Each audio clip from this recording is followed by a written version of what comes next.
Hello and welcome back to the Immortal News family. In today's heartfelt video, we bring to you the latest updates on the passing of some truly remarkable individuals within the last 24 hours. As a part of the Immortal News family, we are committed to honoring and remembering those who have made a lasting impact in our lives and the world. If this video touches your heart, or if the stories of these extraordinary people have moved you, please show your respect and remembrance by giving this video a thumbs up. Thank you for joining us in this moment of reflection and tribute. Number 8. Melanie Safka, better known as Melanie, a singer who won millions of hearts with her Woodstock performance and anthems like Brand New Key, died at the age of 76. Melanie's death was confirmed by her public relations firm, Glass Onion. She was born on February 3, 1947, in Astoria, New York, and her musical career began in Greenwich Village's folk clubs. Her breakthrough came in 1969 when she performed at Woodstock, which inspired her popular song Lay Down. The experience of seeing a hillside lit with candles during her performance deeply impacted her and remained a defining feature of her concerts. Her most famous song, Brand New Key, which some consider to be full of sexual innuendo, peaked at number 1 and became a symbol of her own style. Despite being eclipsed by male colleagues in the folk rock genre, Melanie established a distinct identity with her lovely voice and smart lyrics. She was an artist who spoke to the challenges of her day with a unique blend of whimsy and profundity. She continued to innovate in the latter years of her career, launching her own label in 1971 and becoming a pioneer for independent musicians. Her recent work with the Los Angeles-based Cleopatra label to release her post-Buddha discography demonstrated her ongoing influence in the music industry. Her children, Layla, Jordy, and Bojard, described her as a dynamic figure in music and life. They've asked admirers to light a candle in her honor, representing the light she brought into the world. Her legacy is not only the songs she performed, but also the way she lived her life with authenticity and courage. Her music continues to resonate with audiences all over the world, serving as a reminder of her distinctive addition to the tapestry of American music. Tribute to Melanie.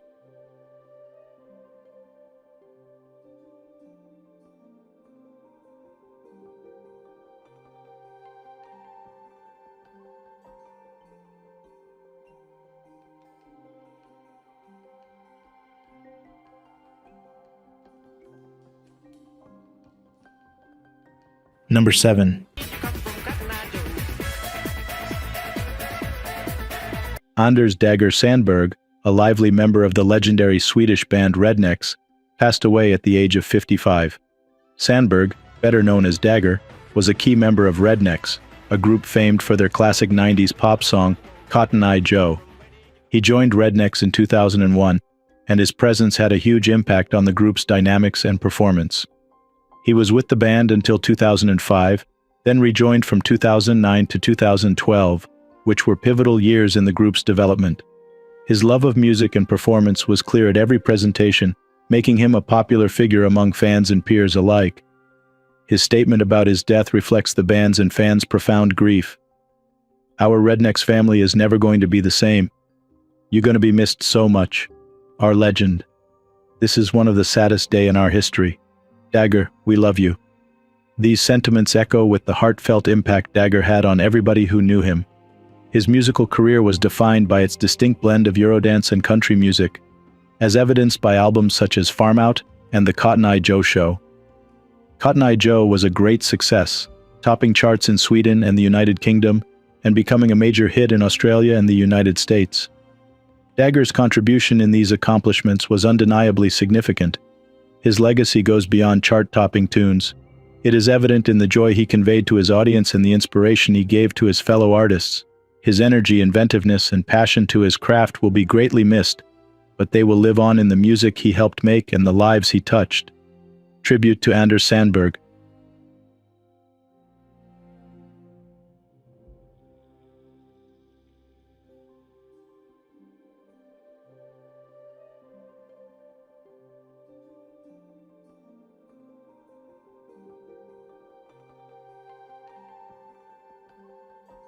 Number 6. John Bush, an Emmy-winning producer and outstanding talent in the world of animation, died at the age of 69. His untimely passing at Cedars-Sinai Medical Center in Los Angeles was caused by B-cell lymphoma in the brain stem. Bush's incredible career included multiple acclaimed animated productions, leaving an unforgettable impact on the industry and fans worldwide. He was born on July 6, 1954, in Albert Lea, Minnesota. He attended the American School in Japan and Chofu High School in Tokyo before enrolling at San Francisco State College to study in theater arts. From 1981 to 1983, he performed in performances and took part in the musical revue Beach Blanket Babylon.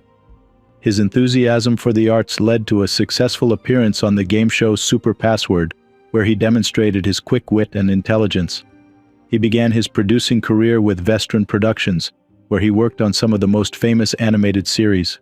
His work on The Simpsons, for which he won an Emmy in 2001 and was nominated again the next year, demonstrated his outstanding talent and vision. He worked as an animation executive producer on the program for 3 seasons, alongside industry legends such as James L. Brooks, Matt Groening, and Al Jean. His impressive resume also included substantial contributions to other successful animated shows such as Family Guy, King of the Hill, New Looney Tunes, Scooby-Doo, and The Gourmet Ghost, and X-Men: Evolution. His roles in films like Brave Little Toaster and Open Season Scared Silly demonstrated his range and originality. His life and work have had an everlasting impact on the animation business and the hearts of those who knew him. His legacy will continue to inspire future animators and storytellers. Tribute to John Bush.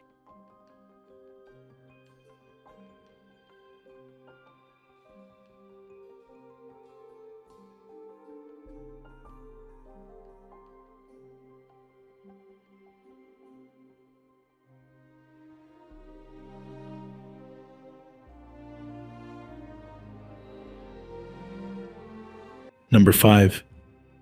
Margaret Riley, a respected agent, manager, and Lighthouse Management and Media partner, died at the age of 58. Riley, known for her perseverance and dedication, died in her Brentwood home after a lonely battle with ovarian cancer. Her death has left an empty place in the entertainment business, where she was admired for her unwavering dedication to her clients and initiatives. Her success in the entertainment industry was fueled by her exceptional ability to develop and mentor talent.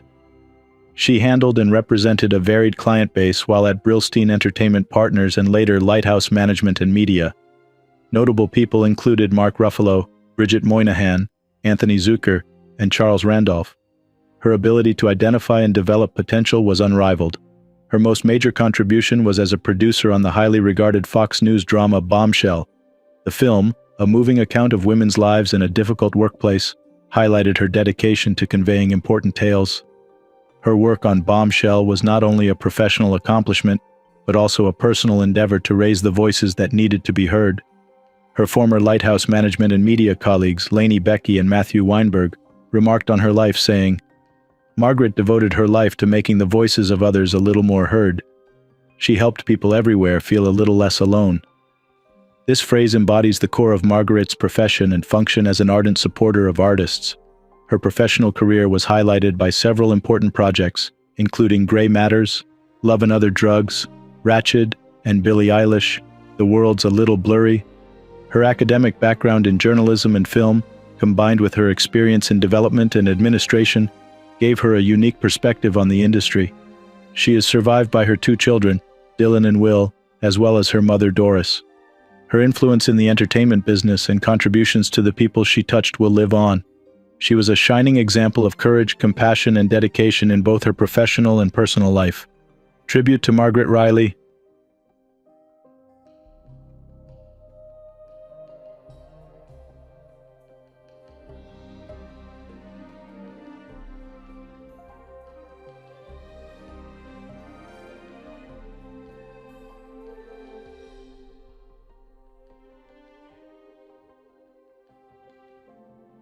Number 4. David Beckwith, a renowned publicist and essential figure in the world of public relations, passed away at the age of 67. His excellent career, highlighted by his long-term representation of Graceland and Elvis Presley Enterprises, established him as a significant figure in the museum and entertainment industries. He was born on April 28, 1956, in Albion, Nebraska, and began his career in public relations after graduating from the University of Oregon with a degree in journalism.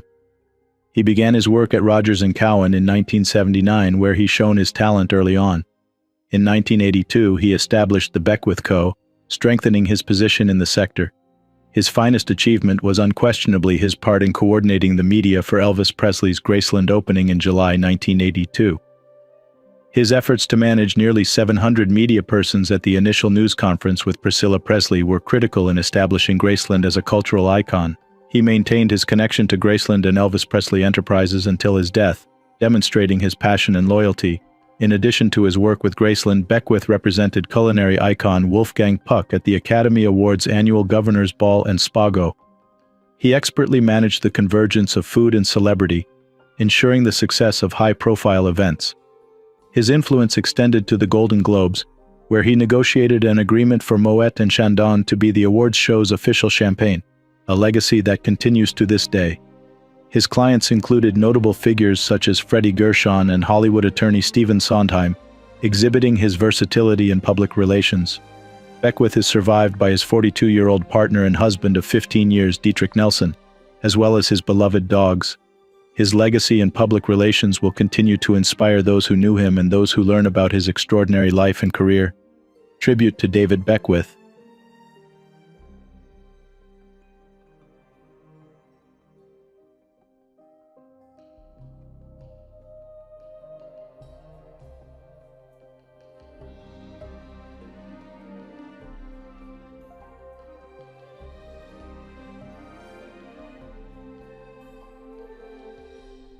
Number 3. Renee Oliva, a prominent American attorney and Democratic member of the Texas House of Representatives, passed away at the age of 68. Oliva's public service career was characterized by a strong commitment to his citizens and the state of Texas. He was first elected to represent the 37th District in 1981, and his time in the Texas House was marked by his unwavering commitment to legislative responsibilities and community engagement. Despite a brief absence from office following an unsuccessful attempt for the Texas State Senate in 1986, his perseverance and dedication to public service enabled him to reclaim his position in the 1990 election.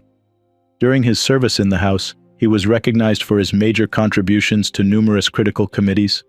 He chaired the Business and Industry Committee, worked on the State Affairs Committee, and was a member of the Redistricting Committee.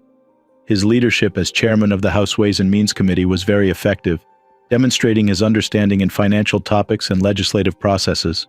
Despite being defeated for re-election in the May 2018 primary runoff election by Alex Dominguez, Oliva's reputation in Texas politics is still strong.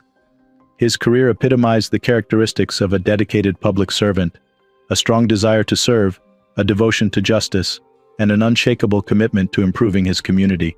His death signals the end of a significant period in Texas political history. His services to the state and its people will be remembered and treasured by those who knew him as well as many who benefited from his efforts. His life story serves as an inspiration to current and future public service. Tribute to Renee Oliva.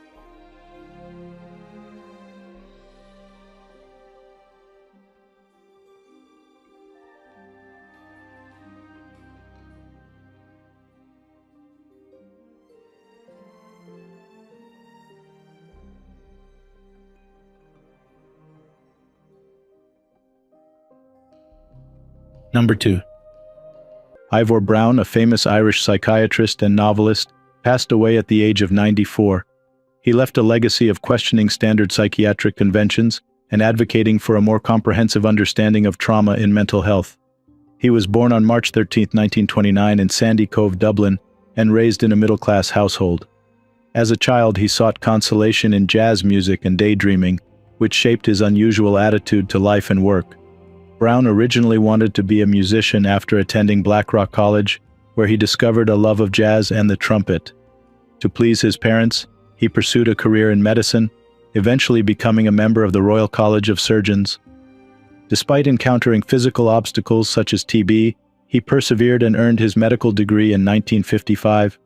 His career in psychiatry was distinguished by a predilection toward unusual approaches. He was particularly suspicious of established psychiatric procedures and the use of psychiatric medicines. His work frequently focused on the assumption that trauma was at the root of many psychiatric disorders. He was also an early supporter of the therapeutic use of psychedelics, a position that was ahead of its time. His work as medical superintendent of Grange Gorman Mental Hospital, St. Brendan's, professor of psychiatry at University College Dublin, and chief psychiatrist of the Eastern Health Board demonstrated his commitment to mental health.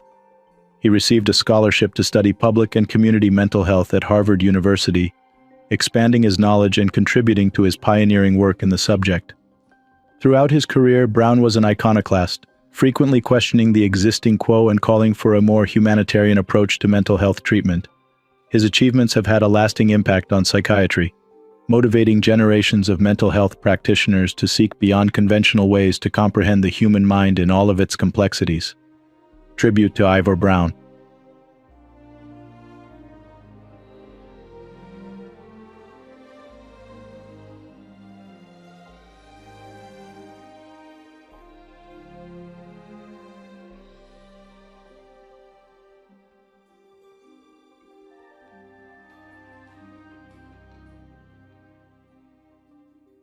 Today's top headlines.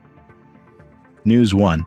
Hollywood actor Dana Carvey and his wife Paula Zwegerman shared the sad news of their son Dex Carvey's passing at the age of 32.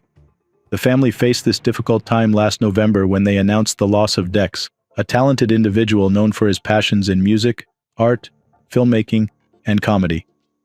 In their touching tribute, Carvey highlighted Dex's love for life and his ability to bring joy and laughter to those around him. He fondly remembered Dex as a beautiful person whose creativity and love for his family were deeply treasured, especially his handmade birthday cards. The Carvey family, in their statement, extended their heartfelt thoughts to those facing personal challenges, showing their compassion and understanding for others in difficult situations. The outpouring of support from the community deeply moved Dana Carvey and his wife, who expressed their gratitude for the love and kindness shown to them during this time. Following the overwhelming response, Carvey announced a temporary withdrawal from work and social media to focus on healing with his family, honoring the memory of their beloved Dex and continuing in the spirit of love and resilience he embodied. News 2. Belgian cycling legend Jan Bogaert passed away at 66 on January 23 after a battle with a prolonged illness. Bogaert, born on December 3, 1957, was renowned for his prolific career in road racing, spanning from 1980 to 1995. During his illustrious career, Bogaert achieved a remarkable 115 professional race victories. He made a significant mark in the cycling world with his wins in prominent races like the E3 Prix in Harelbeke, the Driedaagse van de Panne, and the Scheldeprijs. His knack for stage wins was notable, contributing to his impressive total of 247 victories throughout his career. His passing marks the end of an era in Belgian cycling, leaving behind a legacy of athletic prowess and a significant contribution to the sport. His achievements and spirited presence in the cycling community will be fondly remembered and deeply missed. News 3. David Kahn, an eminent American historian and journalist known for his expertise in cryptography, passed away at 93. Born in New York City on February 2, 1930, Kahn's passion for cryptography was ignited by Fletcher Pratt's Secret and Urgent. He is most celebrated for his groundbreaking work, The Codebreakers, The Story of Secret Writing, published in 1967, which is widely regarded as a definitive text in the history of cryptography. Kahn, a founding editor of the Cryptologia Journal, also had a notable career in journalism, contributing to Newsday and serving as an editor at the International Herald Tribune in Paris. His legacy in the field of military intelligence and cryptography remains unparalleled. News 4. The community of Passaic County, New Jersey is mourning the loss of Sheriff Richard H. Berdnick, a respected and long-serving law enforcement leader. Berdnick, who had dedicatedly served as the county sheriff for 5 terms since first being sworn in January 2011, passed away unexpectedly. Paterson Mayor Andre Saeg and New Jersey Governor Phil Murphy have expressed deep sorrow over the sheriff's passing, remembering him as a committed and trusted figure in law enforcement. Berdnick's career, marked by integrity and a strong commitment to public safety, earned him admiration and respect across Passaic County. Berdnick is survived by his wife and 4 adult children. His leadership and service significantly impacted the community, leaving a lasting legacy.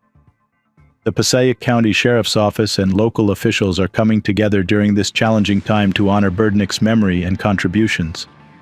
An investigation into the circumstances surrounding his passing is ongoing. As the community reflects on his decades of service, Berdnick's commitment to law enforcement and the well-being of Passaic County remains a poignant part of his enduring legacy. News 5. Thomas Charles, a stalwart of Ohio's state government for nearly half a century, has passed away at the age of 81. Charles, whose career spanned over 31 years with the Ohio Highway Patrol, also held significant roles as Legislative Inspector General, State Inspector General, and Director of the Ohio Department of Public Safety.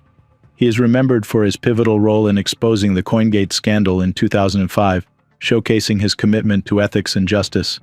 Respected for his principled approach, Charles served under 4 Ohio governors, demonstrating a steadfast dedication to integrity across political lines. Post-retirement, he briefly worked at Jobs, Ohio, continuing his service to the state. His death marks the end of a remarkable era of public service, leaving a legacy of diligence and fairness in Ohio's governance. News 6. Howard Golden, an influential figure in New York politics, passed away at the age of 98. Born on November 6, 1925 in Flatbush, Brooklyn, Golden was known for his significant contributions as the Borough President of Brooklyn, a position he held from January 3, 1977 to December 31, 2001. He also served as the chairman of the Brooklyn Democratic Party from January 1984 to October 1990. Raised in Hell's Kitchen, Manhattan, and Bensonhurst, Brooklyn, Golden attended Stuyvesant High School and New York University. He later graduated from Brooklyn Law School in 1958. Notably, Golden served in the U.S. Navy during World War II and was part of the historic Normandy invasion on June 6, 1944. His tenure as borough president was marked by his dedication to the development and betterment of Brooklyn.